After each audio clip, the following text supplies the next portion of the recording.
Okay, so I'm giving you fair warning in this video. If you've only got £5 left in your bank account at the end of the month and you've got bills to pay, hide your credit card, because by the end of this video, in the next 20-30 minutes, you're going to want to book a trip to Croatia. This book is going to tease you, intrigue you, and hypnotize you, because Croatia is undoubtedly one of the most beautiful countries I've seen. Unfortunately, not with my own eyes yet. So in today's book, in today's video, we're going to take a look at the beautiful country of Croatia. Look at that blue sea and the green. Oh my god, it's stunning. This is Welsh ASMR 82. Hey, how you doing? So let's get started.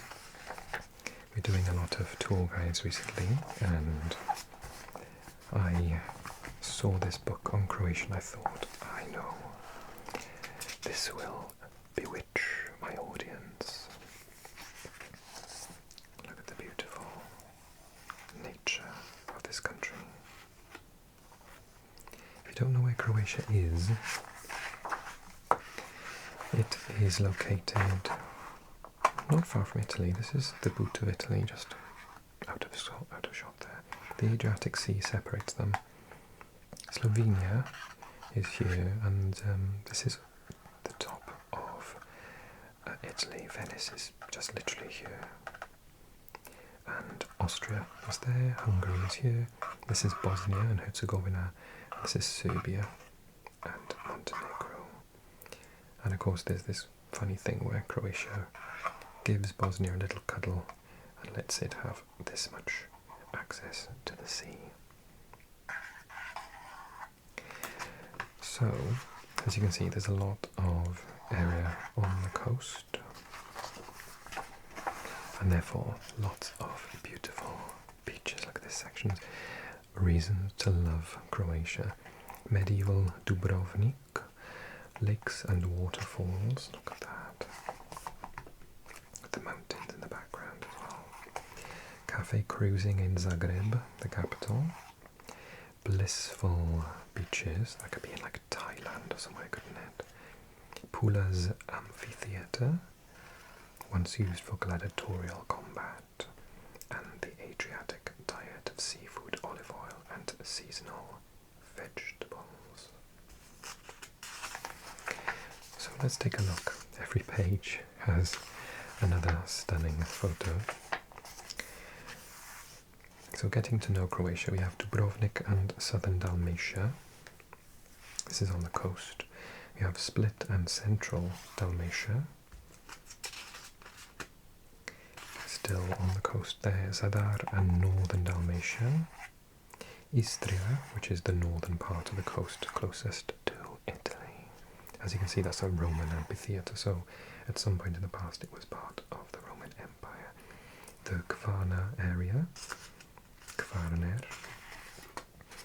best for fresh shrimps, waterfalls and family-friendly beaches.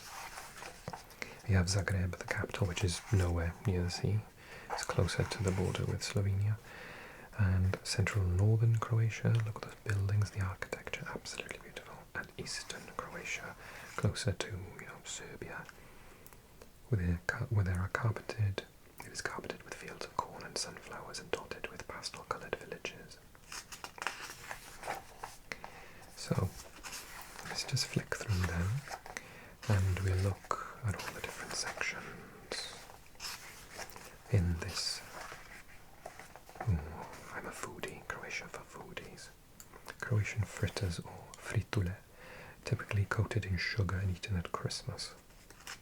Why wait till Christmas?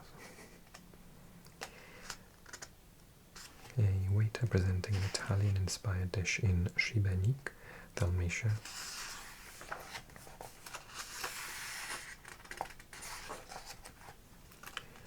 Croatia for thrill seekers with river rafting, kayaking, get pedaling. I've never heard of this before. Oh, get pedaling, as in the instruction. I was like, what type of pedaling is get pedaling? Oh gosh, a year in Croatia. Wouldn't we all want to go for a year? We've also a brief history here of 50,000 to 30,000 BCE. Neanderthals occupy caves near Krapina. Up to the ancient Greeks establish a colony at Starigrad on Hvar. And then we've got the Roman Emperor Diocletian retires to the palace that still forms the centerpiece of present-day Split. Then the Slav tribes settle in southeastern Europe, laying the foundations of future Croatian Serbian states. The Croatian royal line dies out, leading to union with Hungary a few years later. Austrian Croatians resist Ottoman invasion at the Battle of Sisak. The Habsburg Empire is separated into Austrian and Hungarian administered halves. Croatia lands are divided between the two powers, here split in two.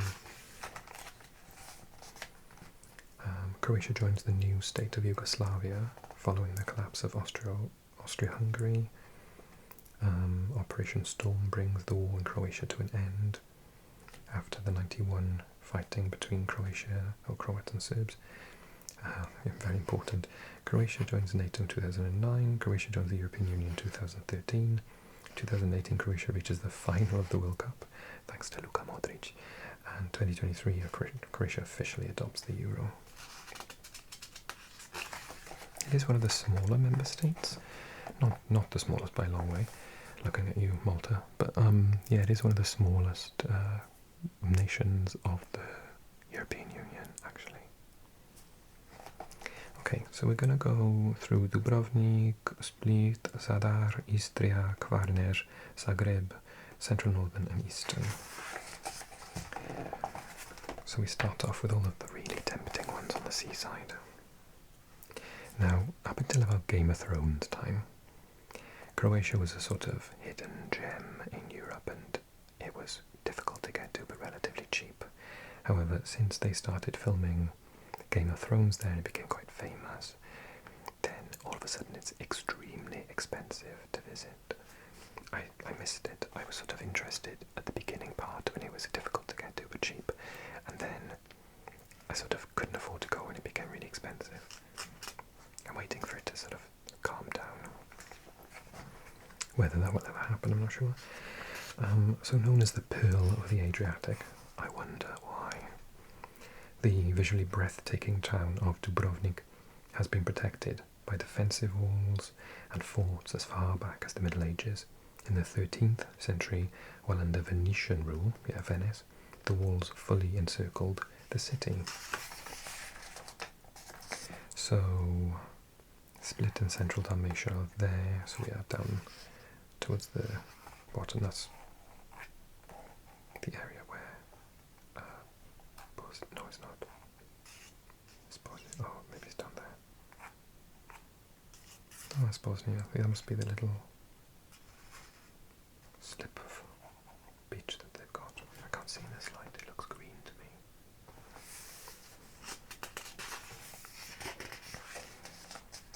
Dubrovnik, looking out over the old town's rooftops in Dubrovnik. Look at those beautiful roofs. Moody sky. So you can walk the walls, you have the Pile Gate. This is the main entrance to the old fortified centre. The stone bridge leading to Pile Gate is from 1537 and crosses a moat, which today forms a garden. The gate is built on different levels. In a niche above the ogival arch stands a statue of Saint Blaise, the patron saint of Dubrovnik, by Ivan Meštrović.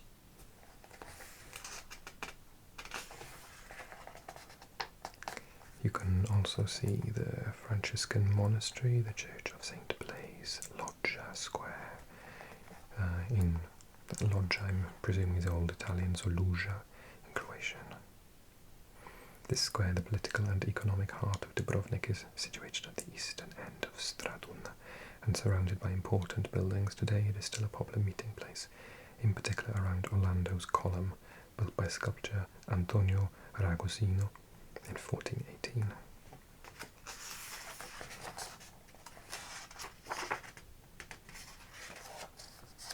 You can see a short walk through Dubrovnik.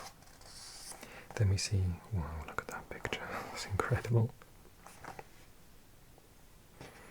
Mljet National Park, an Arcadian paradise bewitching Mljet, is surrounded in myth. At the western tip of the island is a national park frequented by day trippers boating around the aqua blue waters and calling in the quaint villages of Pomina, Polace and Kovedjari. The national park is also home to a wealth of wildlife and woodland paths. Mljet is where Odysseus is believed to have an affair with the nymph Calypso. Well, Polace, with 110 residents, this peaceful village sits at the end of a sheltered bay. It is home to the underwater remains of a Roman palace. Scorchula, dense forests of Aleppo pine, cypress and oak are found all over this island, one of the largest in the Adriatic, at 47 kilometers or 29 miles long. Oh yes, Scorchula.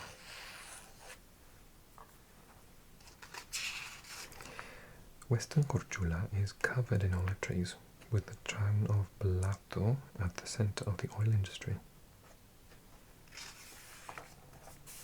It's a lovely picture. It's the flag of Croatia, in case you didn't know. According to myth, Trojan elder Antenor founded Korčula town after escaping the fall of Troy.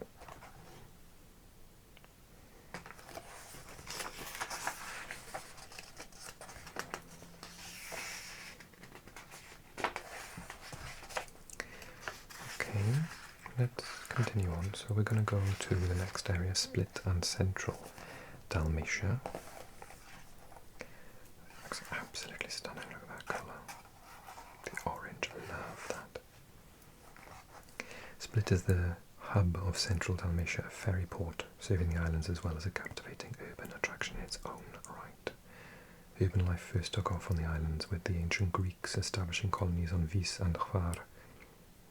It was their success as the Romans who developed the mainland, building harbours, roads, and at least one major city in the shape of Salona, just inland from Split.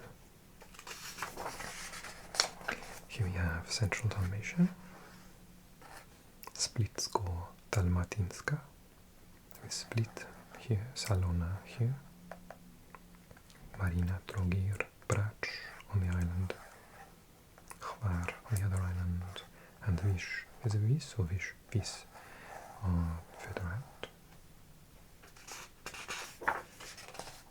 Split itself, shipyards and a busy port are the modern face of Split, but the Roman Empire, Diocletian's vast palace, is a reminder of the city's ancient roots.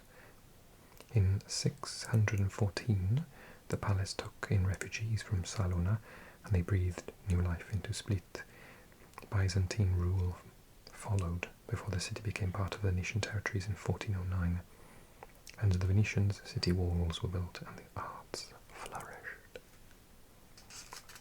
You could see the Golden Gate there, which was the main entrance to the palace of Diocletian from the road to Salona. It was the most impressive of the palace gates, all of which were named after a metal, with towers and decorative elements above the arches. Peristyle.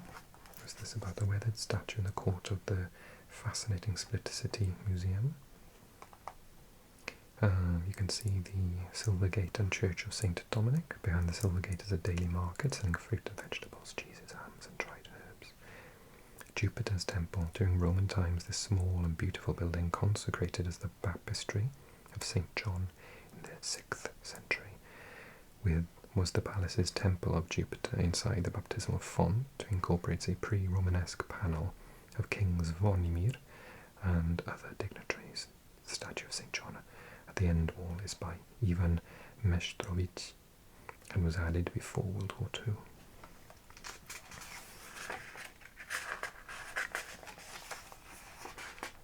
So the People's Square.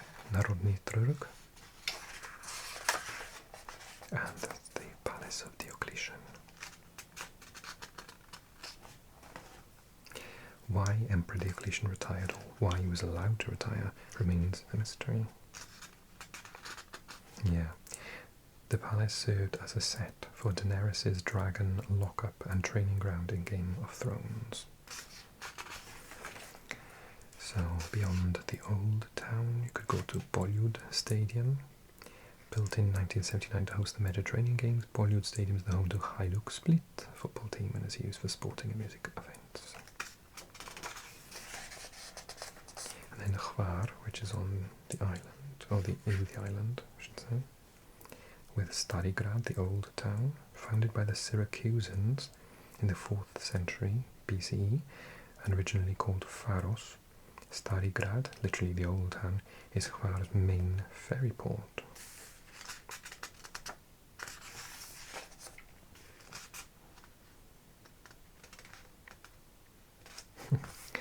Did you know that if a baby is born on the Jadrolinia ferry, they can forever travel for free between Split and Kvar? It's a bargain. And then Vis, the smaller island. We have Vis town and Komija. On the western side of the island lies Komija, a quaint port long associated with the anchovy fishing industry. Lined with handsome stone houses and swaying palm trees, Komija harbour is one of the most attractive in the Adriatic. And Trogir, set in a small island just off the mainland, Trogir is one of the islets of the Dalmatian coast. The Greeks of Issa, now Vis, settled here in the 3rd century BCE when they founded the fortified town of Tragirion, island of goats. In the Middle Ages, Trogir was protected by the Byzantine fleet, but in 1123 it was attacked by the Saracens and abandoned. It revived 70 years later, and a period of artistic growth ensued, first under the kings of Hungary and from 1420 under Venetian rule.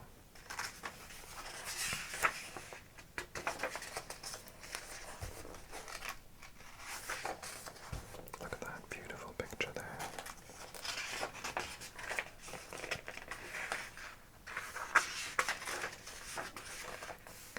Okay, moving on. We'll never get to the end of this book.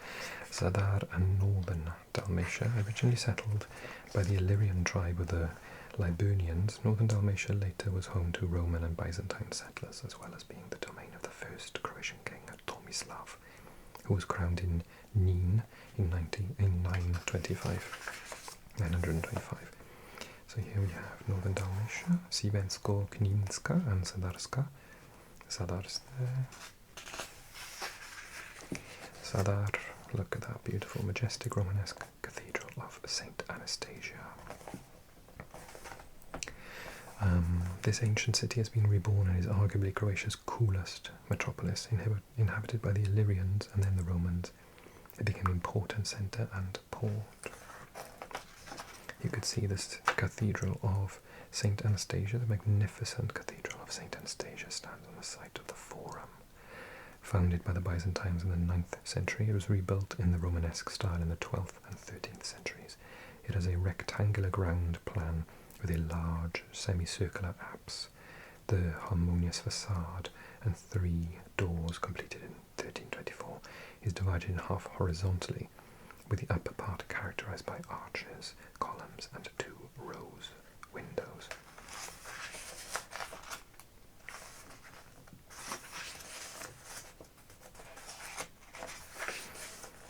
The Church of Saint Donat, this highly unusual cylindrical church, was built in the early 9th century on the paving stones of the former Roman Forum and remains one of the finest examples of Byzantine architecture in Dalmatia. Šibenik, the Civic Museum and the Church of St. Francis, the Church of St. Barbara and the Town Hall. In front of the cathedral's door of lions stands Šibenik's old town hall, formerly the seat of the city council, built by Michele San Micheli, or Michele San Micheli, between 1532 and 1543, and restored after it was damaged during World War II.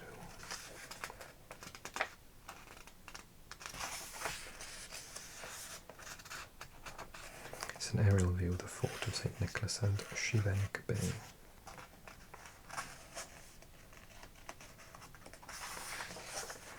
There's the Cathedral of St. James. Kornati National Park. And the Krka National Park. Wow. It is estimated that the park is home to 222 kinds of bird and 860 species of plant. That's incredible.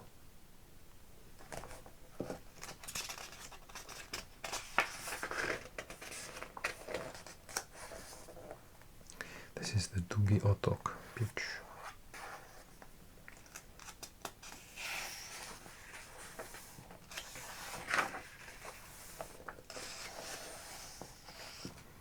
Baklenica National Park's dramatic gorges, popular with rock climbers.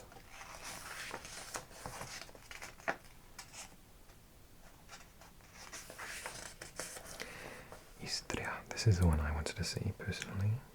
Look at that. At the northernmost point of Croatia's coastline, protruding into the Atlantic Sea, lies Istria. Here the amphitheatre of Pula and the Basilica of Euphrasia in Poreč are outstanding examples of Istria's importance during the Roman and Byzantine eras. Venetian rule followed, and the peninsula's coastal strip remained Italian-speaking well into the 20th century. The interior was predominantly Croat from the early Middle Ages onwards. An Italian minority remains in Pula, Rovigny and elsewhere, and most road signs are in 2 languages.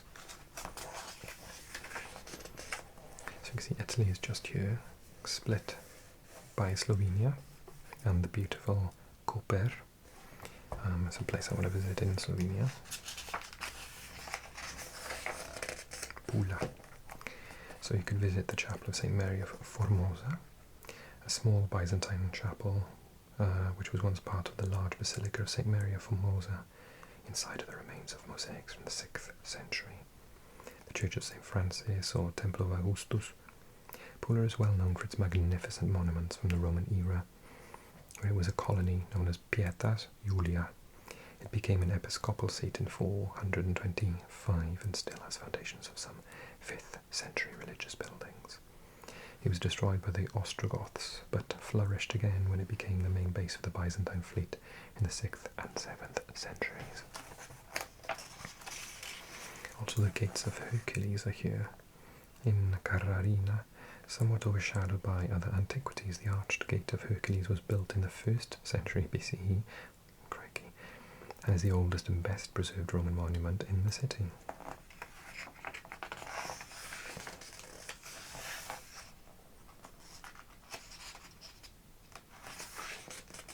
And then there's the Pula Amphitheatre. Look at this, incredible, isn't it? Grand and dramatic. The amphitheatre is Pula's most famous landmark. The Pula's amphitheatre today, a performance venue, is being used as its purpose then. Then the Brioni National Park. Look how stunning that is, wow. Euphrasia Basilica. It looks like Venice a little bit, doesn't it? Novigrad, Umag, Bale, Fažana, Versar, Rovin. Rovin was originally an island port built by the Romans. In 1763 it was joined to the coast by filling in the channel. And these are traditional houses lining the water in Rovin.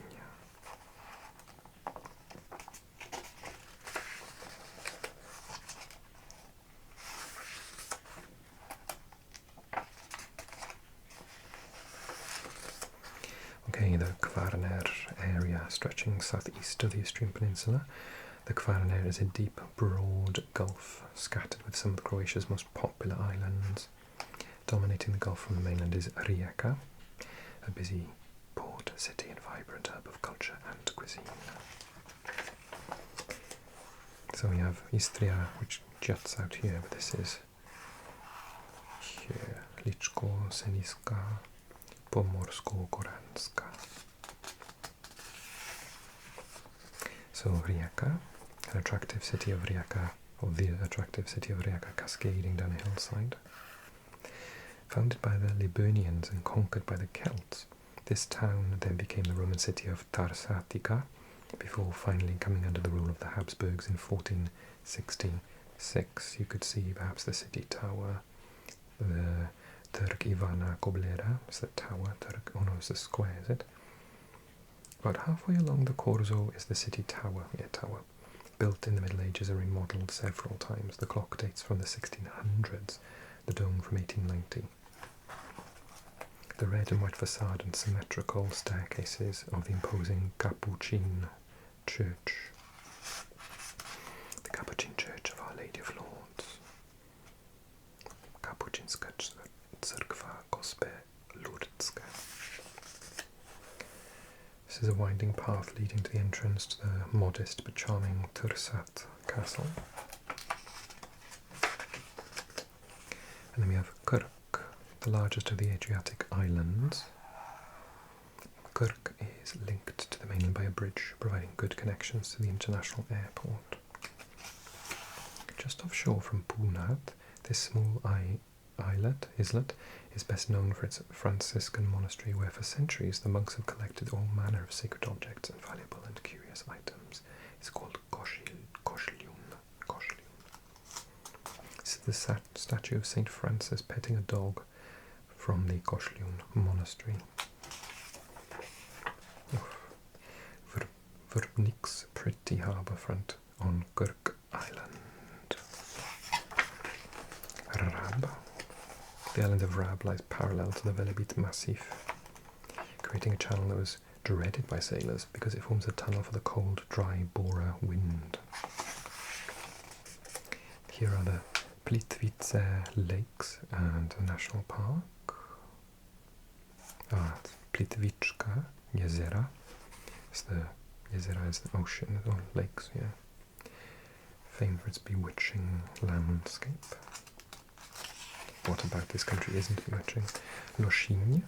The island of Lošinj is rich in subtropical vegetation, pines, palms, oleanders and citrus trees galore, and is often associated with neighbouring Kres.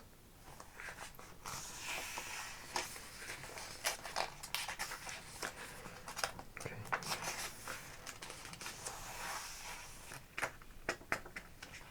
The scenic town of Senj, strung out along the Adriatic Sea.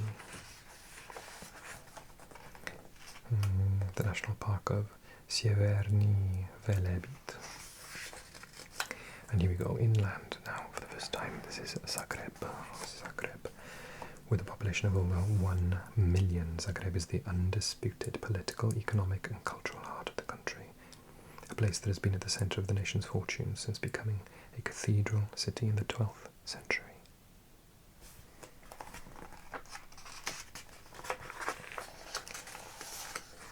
Downtown map. You can see Zagreb is in this region here next to Slovenia. When I was in Slovenia, I was meant to go to Zagreb for a day trip, but I missed the train by like 5 minutes. So I still haven't been to Croatia. This is the Strosmayer Gallery of Old Masters. Cobbled, snowy street leading to the stone gate, passing the statue of St. George. Pedestrians wandering past the pretty pastel houses on Tkalchiteva Street.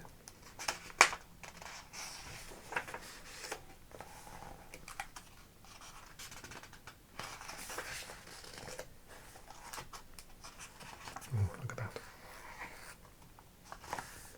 It's the Church of St. Mark, with its roof is has brightly coloured tiles. Today, this is the Upper Town's parish church. St. Mark's was first mentioned in 1256, when King Bela IV granted the town of Gradec permission to hold a market fair in front of the church. The fair lasted for 2 weeks and was held to celebrate the saint's day.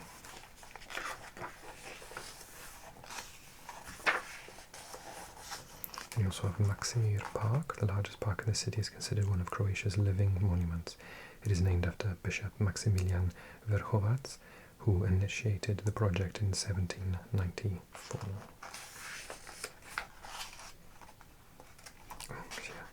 The Museum of Broken Relationships.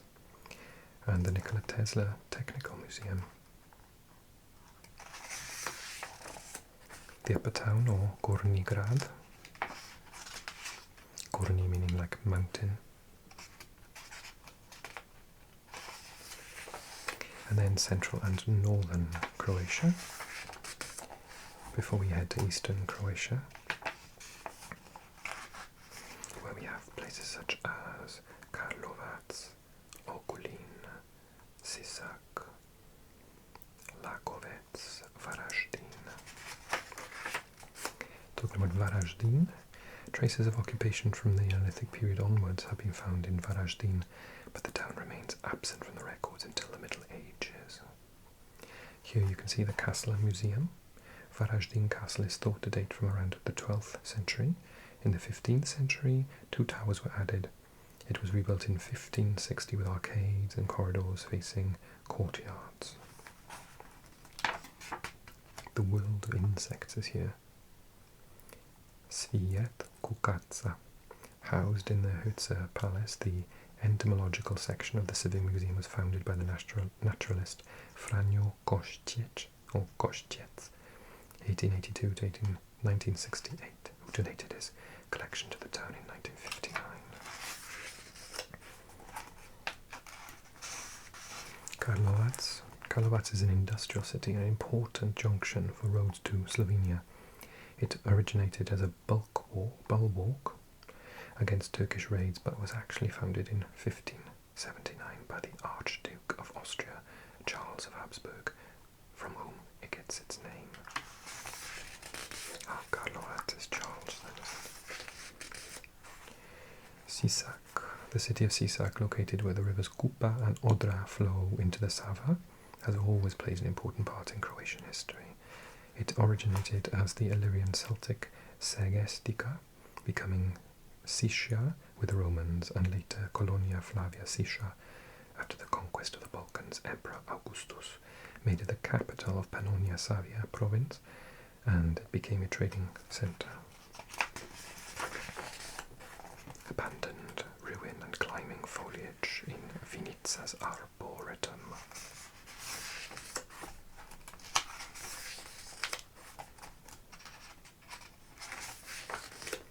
And lastly, eastern Croatia, as it said, this plain of beautiful fields wedged between Hungary, Serbia and Bosnia-Herzegovina. Eastern Croatia is one of the most fertile regions of the country. Eastern Croatia was one of the cradles of European civilization, with Neolithic cultures around Vukovar and Vinkovci, smelting metals and producing decorative pottery. And it's just over here, as it says, between Hungary, Serbia and Bosnia and Herzegovina, which is where we found Osijek. The capital of Slavonia sits in the middle of a fertile plain. It is a centre of industry, a university city and a lively Central European metropolis, with wide roads linking 3 districts: the fort, Tvrđa, lower town, Donji Grad, and upper town, Gornji Grad. You can find there the Church of St. Michael. Standing a little way back from the square is the 18th century Church of St. Michael, built by the Jesuits in the high and late Baroque style and showing inspiration from Budapest and Vienna. You can also see the bell dome of the Church of St. Peter and Paul, Saints Peter and Paul. Europe Avenue, Europska Avenija. This is the main road of Osijek, linking Tvrđa to the upper town, and possibly the finest Art Nouveau avenue in Croatia. This is the fort itself, or Tvrđa. The plague column standing in Osijek's cobbled Holy Trinity Square. And this is the yellow facade and twin bell towers of the Church of St. Michael. Did you know the plague was thought to have killed 1/3 of Osijek's population? Then you can see the nature park of Kopački Rit. Flooded, willow forest in Kopački Rit and inset a photogenic wetlands park. A wild boar roaming grassland in the nature park. 290 is the number of bird species that live in the wetlands. There you can find the Slavonski Brod. Built on the site of the Roman town Marsonia, this town was placed so it could monitor the traffic on the river Sava, which forms the border with Bosnia-Herzegovina.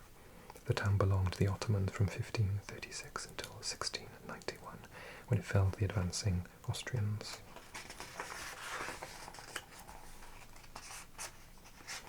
We can see Đakovo.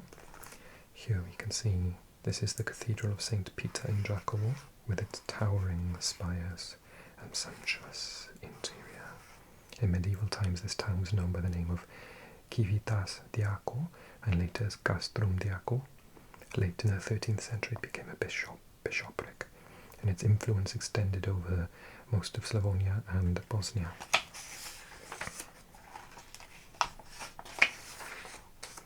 There you go.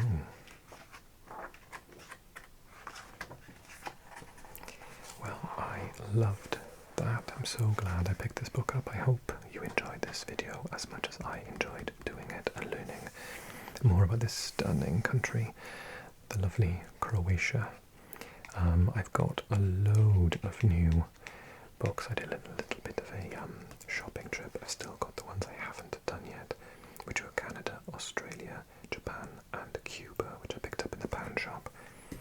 But then I got a bit overexcited in the bookshop earlier on, and I bought Korea, Croatia and Central Asia. That's quite an exciting one. So we'll be looking at Uzbekistan, Kazakhstan, etc. So let me know which one you fancy next. Put it in a little comment. If you enjoyed this video, then give it a like so the algorithm knows to put it onto someone who's got similar views to you, similar likes to you. And don't forget about my Patreon, which has early access to all the videos on this channel up to a week in advance with extra videos on top. And click that subscribe button if you haven't already, because you don't want to miss any of those videos that I am going to do soon. And I will see you very, very soon. Thank you so much for all your support and lovely, lovely comments. Click this video next, and I'll see you soon. Take care, everyone. Bye, bye, bye, bye.